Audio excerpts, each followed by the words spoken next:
Okay, so at this point, we've all used ChatGPT to write some form of document for us or solve some sort of problem for us, right? But how do we get it to give us the exact information we're looking for while minimizing the number of mistakes we make? Let's talk about it.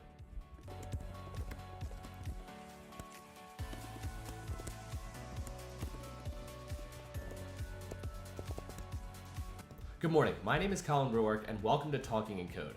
If you've ever talked to somebody in the field of computer science or AI, they'll tell you that ChatGPT is predicting what a human would say in a specific context. But what exactly does that mean? And how does it make me a better writer when I'm talking to ChatGPT? We're going to spend a little bit of time talking about what exactly ChatGPT looks like on the back end side of things, just very briefly so that you get an understanding of how ChatGPT talks as if it was a human. If you want to skip to the next part of this video where we talk about the prompt engineering side of things, how you can write better questions and instructions for ChatGPT when you're talking to it, please feel free to do so. But I want to talk a little bit about this concept on screen of a neural network. This is what ChatGPT is on the underneath side of things, where it is a computer simulation of something that would resemble the brain in the context of the computer. So if you look at the screen right now, there are all of these circles and arrows connecting one neuron, as they call it in computer science, to another neuron in the next section. And then at the end of all of this complex series of connections and functions that are being done with each other, each one of these cells only doing one very specific thing, but then when they all pile together, they make a very complex system that we as computer scientists claim to be simulating the brain. And this is actually where we get the term artificial intelligence from, because we claim that the system that the computer is building here resembles intelligence in some way. We claim that it is actively thinking when it's talking to us because it is trying to predict how a human would talk. So how does this apply to how I write better prompts? So if we understand that the computer is trying to act like a human when it is producing text for us or when it is writing stuff with ChatGPT, that means that we need to be more critically thinking about how we talk to ChatGPT as if it were a human, not because we believe it is, but because it will produce better outputs for us if it thinks it's a human. So take a moment to pause the video here and answer the question I have up on screen. What kind of information does a human need when they're trying to get work done in a productive context? So this could be at work, or if they're working on a project, or basically whatever application you're going to be using ChatGPT for. Take a moment to answer this question, because this is going to directly reflect how ChatGPT is going to talk to you about the work that you do. So I want to think about when I was working at a past company, and the first thing they would give me is a role or a job description, right, in the context of a human. So the role that I play within the company. Awesome. Okay. Right under that, I remember in the first offer letter I got, there was a set of either qualifications that I had to meet, or, I forget what they call it, but the skills that I bring to the table. So let's talk about the context of what I do and what I'm expected to do or make.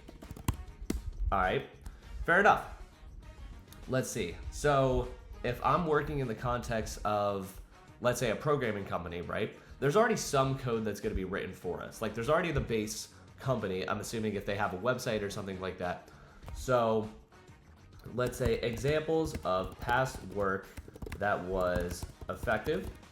And maybe if you have this, talk about some examples that were not effective. So let's say examples of past work that was effective and examples that had flaws.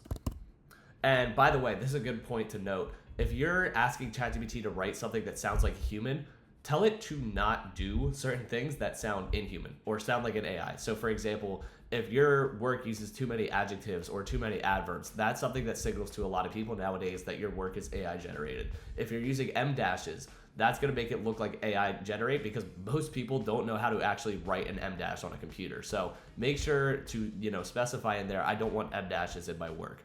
Stuff like that, right? Learn what sounds like a human and what sounds not like a human. And then if you're giving it examples of work that is human generated so far, it is more likely to produce something that sounds like a human made it. And so I guess on a similar line, we could talk about the format of the work that I will be producing. So this is an example that I've given to a lot of people before. If you're writing an email, it's going to take a very different format than writing a full impact report for your company, right? So let's see. I'm trying to think if there's any other ones. There's one that we could definitely cover later in the video, but I like this starting point for now. And if you took the time to pause the video and you came up with any different types of information that you want to mess around with, please, I implore you to explore this technology for yourself, see if the information that you're giving it will change the way it talks to you for better or for worse. And I want to try this with a real example. I want to show an example of how to use ChatGPT to solve hard problems. And I want to emphasize that it is not important that you know the specific hard problem that we're talking about here. This is us extrapolating this one example into how you can solve any hard problem or any generation that you're trying to do with ChatGPT by using these essential components. So this is the problem that I'm going to try to solve using ChatGPT. It's a differential equations problem. And this is the kind of thing that you would learn in a calculus class in your traditional high school or college program. So this is the first approach that I see a lot. And it doesn't necessarily do an amazing job at teaching you how to solve the problem for yourself, because that's not exactly what we asked it to do, right? So if you put this in here, it's going to give you something that does eventually get the correct answer. As you can see here, right? According to the website, this is the answer that we're looking for. But it doesn't give us an intuitive understanding of how to solve it for ourselves, which is what I was looking for when I was asking ChatGPT to do this for me. So when we go over here, we're going to look at a different example where we talk about all of the different components that we specified earlier. So first off, establishing the role. You are an expert mathematician. Okay, so ChatGPT already knows that it's only now going to be looking at, instead of conversations across the entire World Wide Web, it's now focusing on conversations between someone and someone who's really, really good at math. That is now the subset of data it's going to be working with. Now, it needs to know some information about who it's talking to, because teaching mathematics to a PhD student is going to be very, very different than teaching it to a kindergartner. So, you are teaching differential equations to a room of beginner calculus students. Okay, so now it knows the general range of skills that the people in its audience are going to have. So, your task is listed below. So solve the equation that we gave before and give an intuitive understanding to this beginner calculus student of how they're going to solve the problem themselves. So now emphasizing that we are here to learn how to solve the problem instead of just get the answer is going to be extremely beneficial for our end user. So critically thinking about who's putting in the information to ChatGPT and who you want to receive the information from ChatGPT is essential to making sure that you're talking to it in the way that you're looking for. So we have the role, we have the context, we have the task, and then a little bit more of the task, honestly. Like, I would still call this part here part of the task that we're giving it, because we're specifying how we want it to talk to us about this problem. And then another component that we haven't talked about before is the enthusiasm component, which sounds a little weird, but if you add some kind of sucking up here, right? You are an essential component of this student's ability to learn differential equations. Your enthusiastic nature is essential to the students' learning. That type of information can be beneficial to making the way that the computer talks to you more interesting, or it gives like small visuals, like little emojis here and there to, kind of let you visualize what you're learning in a little bit more depth.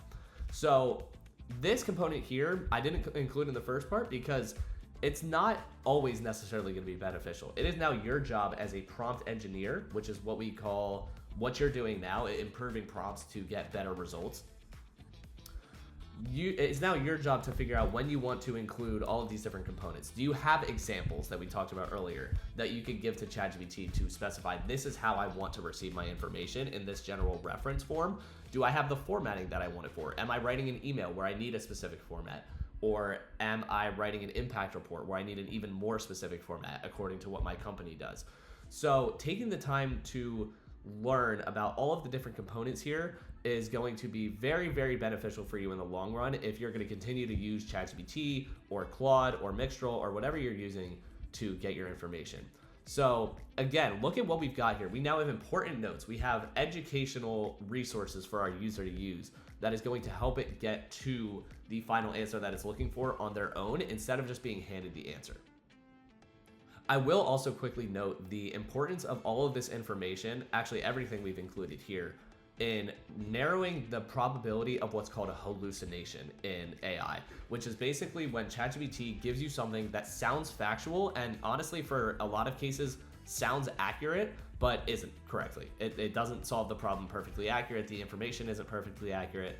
And this happens a lot. I'm sure if you've used ChatGPT for more than one occasion, you've likely seen these hallucinations pop up before if you're using it for right or wrong questions, such as in math or computer science or physics, whatever you're working with. So being able to give it this information significantly reduces that because of it now pulling from a more narrow subset of data. All right, so let's summarize everything we've talked about so far. So first off, we started with the role. What form is my AI gonna take? Is ChatGPT gonna take? Is it gonna be a mathematician? Is it gonna be a programmer in computer science? Is it gonna be somebody who's writing an impact report? We move on to the context. What is the general surrounding nature of what my ChatGPT is gonna be working with? Is it gonna be writing impact reports a lot? Is it gonna be working in nature? Is it gonna be working in the liberal arts? What context is it gonna be working in? Then give it examples if you have them, right? Saying this is a reference for what I like in my prompts. This is an example of what I don't like for these reasons, and don't use M dashes. Do never use M dashes. And then there's then the component of formatting, which goes into that sort of similar thing about, you know, what kinds of punctuation you're going to be using, or writing an email in a specific format. Is it going to be an enthusiastic email? Is it a serious email? Is it an impact report where you have a big headline at the top, you have pictures all throughout, whatever. And then finally, that component that we briefly mentioned at the end there, the enthusiasm component, saying you are an essential part of this business. You are an essential part of this project. Your enthusiasm to keep working on this project keeps us going. Something along those lines can really add a layer of interestingness to how ChatGPT talks to you. So why do we use these components? Well, for starters, it reduces the probability of an error, right? That is huge. If you're able to significantly reduce the number of mistakes that ChatGPT makes, that will be extremely beneficial for, I don't even think I have to explain how beneficial that is for whatever project you're working on. And then also being able to change the level of enthusiasm or the personality kind of, which is weird to say, of how ChatGPT talks to you can extremely benefit any cause you're working for. So thank you for watching this far. If you have any further questions about how this works or any other questions about how to use AI for the examples of your business or your project or your just day-to-day life, feel free to ask them in the form link below. Otherwise, I will see you guys next week.